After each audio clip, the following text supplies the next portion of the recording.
Pinocchio, Chapter 33. Poor Pinocchio has become a donkey. Let's see if he can learn any new tricks when he joins the circus. Very sad and downcast were the two poor little fellows as they stood and looked at each other. Outside the room, the little man grew more and more impatient, and finally gave the door such a violent kick that it flew open. With his usual sweet smile on his lips, he looked at Pinocchio and Lamp-Wick and said to them, "Fine work, boys! You have brayed well, so well that I recognize your voices immediately, and here I am." On hearing this, the two donkeys bowed their heads in shame, dropped their ears, and put their tails between their legs. At first, the little man petted and caressed them, and smoothed down their hairy coats. Then he took out a currycomb and worked over them till they shone like glass. Satisfied with the looks of the two little animals, he bridled them and took them to a marketplace far away from the land of toys, in the hope of selling them at a good price. In fact, he did not have to wait very long for an offer. Lamp-Wick was bought by a farmer whose donkey had died the day before. Pinocchio went to the owner of a circus who wanted to teach him to do tricks for his audiences. And now, do you understand what the little man's profession was? This horrid little being, whose face shone with kindness, went about the world looking for boys. Lazy boys, boys who hated school, boys who wanted to run away from home, boys who were tired of school. All these were his joy and his fortune. He took them with him to the land of toys and let them enjoy themselves to their heart's content. When, after months of all play and no work, they became little donkeys, he sold them on the marketplace. In a few years, he had become a millionaire. What happened to Lamp-Wick, my dear children? I do not know. Pinocchio, I can tell you, met with great hardships, even from the first day. After putting him in a stable, his new master filled his manger with straw, but Pinocchio, after tasting a mouthful, spat it out. Then the man filled the manger with hay, but Pinocchio did not like that any better. "Ah, you don't like hay either," he cried angrily. "Wait, my pretty little donkey. I'll teach you not to be so particular." Without more ado, he took a whip and gave the donkey a hearty blow across the legs. Pinocchio screamed with pain, and as he screamed he brayed, "Ha, ha, ha! Hay gives me a headache." "Do you pretend by any chance that I should feed you duck or chicken?" asked the man again, and angrier than ever, he gave Pinocchio another lashing. At that second beating, Pinocchio became very quiet and said no more. After that, the door of the stable was closed, and he was left alone. It was many hours since he had eaten anything, and he started to yawn from hunger. As he yawned, he opened a mouth as big as an oven. Finally, not finding anything else in the manger, he tasted the hay. After tasting it, he chewed it well, closed his eyes, and swallowed it. "This hay is not bad," he said to himself, "but how much happier I should be if I had studied. Just now, instead of hay, I should be eating some good bread and butter. Patience!" Next morning when he awoke, Pinocchio looked in the manger for more hay, but it was all gone. He had eaten it all during the night. He tried the straw, but as he chewed away at it, he noticed to his great disappointment that it tasted neither like rice nor like macaroni. "Patience," he repeated as he chewed. only my misfortune might serve as a lesson to disobedient boys who refuse to study. Patience!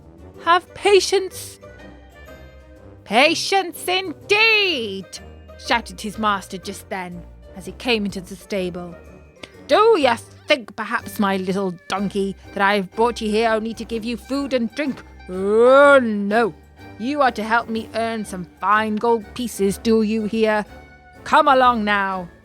I am going to teach you to jump and bow, to dance and waltz and polka, and even stand on your head. Poor Pinocchio, whether he liked it or not, had to learn all these wonderful things. But it took him 3 long months and cost him many, many lashings before he was pronounced perfect. The day came at last when Pinocchio's master was able to announce an extraordinary performance. The announcement, posted all around the town and written in large letters, read thus: Great spectacle tonight. Leaps and exercises by the great artist and the famous horses of the company. First public appearance of the famous donkey called Pinocchio, the star of the dance. The theatre will be as light as day. That night, as you can well imagine, the theatre was filled to overflowing 1 hour before the show was scheduled to start. Not even an orchestra chair could be had, not a balcony seat, nor a gallery seat, not even for their weight in gold. The place swarmed with boys and girls of all ages and sizes, wriggling and dancing about in a fever of impatience to see the famous donkey dance. When the first part of the performance was over, the owner and manager of the circus, in a black coat, white knee breeches and patent leather boots, presented himself to the public and in a loud, pompous voice made the following announcement. Most honoured friends, gentlemen and ladies, your humble servant, the manager of this theatre, presents himself before you tonight in order to introduce you to the greatest, the most famous donkey in the world. A donkey that has the great honour in his short life of performing before the kings and queens and emperors of all the great courts of Europe. We thank you for your attention. This speech was greeted by laughter and applause, and the applause grew to a roar when Pinocchio, the famous donkey, appeared in the circus ring. He was handsomely arrayed. A new bridle of shining leather with buckles of polished brass was on his back. 2 white camellias were tied to his ears. Ribbons and tassels of red silk adorned his mane, which was divided into many curls. A great sash of gold and silver was fastened around his waist, and his tail was decorated with ribbons of many brilliant colours. He was a handsome donkey indeed. The manager, when introducing him to the public, added these words: Most honoured audience, I shall not take your time tonight to tell you of the great difficulties which I have encountered while trying to tame this animal since I have found him in the wilds of Africa. Observe, I beg of you, the savage look of his eye. All the means used by centuries of civilization in subduing wild beasts failed in this case. I had finally to resort to the gentle language of the whip in order to bring him to my will. With all my kindness, however, I have succeeded in gaining my donkey's love. He is still today as savage as the day I found him. He still fears and hates me. But I have found in him one great redeeming feature. Do you see this little bump on his forehead? It is this bump which gives him his great talent of dancing and using his feet as nimbly as any human being. Admire him, O signori, and enjoy yourselves. I let you now be the judges of my success, that there will be another performance tomorrow night. If the weather threatens rain, The great spectacle will take place at 11 o'clock in the morning." The manager bowed and then turned to Pinocchio and said, "Ready, Pinocchio? Before starting your performance, salute your audience." Pinocchio obediently bent his 2 knees to the ground and remained kneeling until the manager, with a crack of the whip, cried sharply, "Walk!" The donkey lifted himself on his 4 feet and walked around the ring. A few minutes passed, and again the voice of the manager called, "Quick step!" And Pinocchio obediently changed his step. "Gallop!" And Pinocchio galloped. "Full speed!" And Pinocchio ran as fast as he could. As he ran, the master raised his arm and a pistol shot rang in the air. At the shot, the little donkey fell to the ground as if he were really dead. A shower of applause greeted the donkey as he rose to his feet. Cries and shouts and hand clappings were heard on all sides. At all this noise, Pinocchio lifted his head and raised his eyes. There, in front of him, in a box, sat a beautiful woman. Round her neck, she wore a long gold chain, from which hung a large medallion. On the medallion was painted the picture of a marionette. "That picture is of me. That beautiful lady is my fairy," said Pinocchio to himself, recognizing her. He felt so happy that he tried his best to cry out, "Oh, my fairy! My own fairy!" But instead of words, a loud braying was heard in the theatre.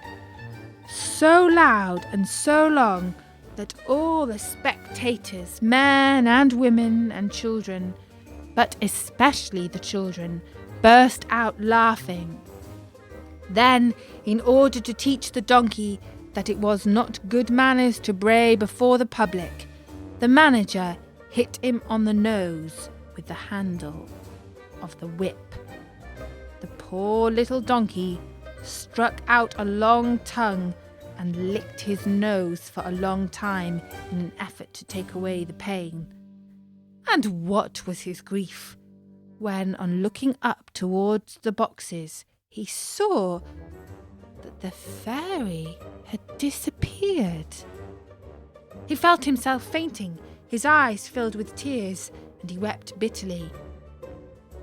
No one knew it, however, least of all the manager, who was cracking his whip, cried out, "Bravo, Pinocchio! Now show us how gracefully you can jump through the rings." Pinocchio tried 2 or 3 times, but each time he came near the ring, he found it more to his taste to go under it. The 4th time, at a look from his master, he leaped through it, but as he did, his hind leg got caught in the ring and he fell to the floor in a heap. When he got up, he was lame, could hardly limp as far as the stable. "Pinocchio! We want Pinocchio! We want the little donkey!" cried the boys from the orchestra, saddened by the accident. No one saw Pinocchio again that evening. The next morning, the veterinary, that is, the animal doctor, declared that he would be lame for the rest of his life. "What do I want with a lame donkey?" said the manager to the stable boy. "Take him to the market and sell him." When they reached the square, a buyer was soon found. "How much do you ask for that little lame donkey?" he asked. $4. "I'll give you 4 cents. Don't think I'm buying him for work. I want only his skin. It looks very tough. I can use it myself to make a drumhead. I belong to a musical band in my village, and I need a drum." As soon as the buyer had paid the 4 cents, the donkey changed hands. His new owner took him to a high cliff overlooking the sea, put a stone round his neck, tied a rope to one of his hind feet, gave him a push, and threw him into the water. Pinocchio sank immediately, and his new master sat on the cliff, waiting for him to drown, so as to skin him and make himself a drumhead. And that was chapter 33 of Pinocchio. Poor Pinocchio has not been treated well by the master at the circus, and he is now at a very dangerous moment. Let's hope he will survive the sea again in the next chapter of Pinocchio on storynori.com.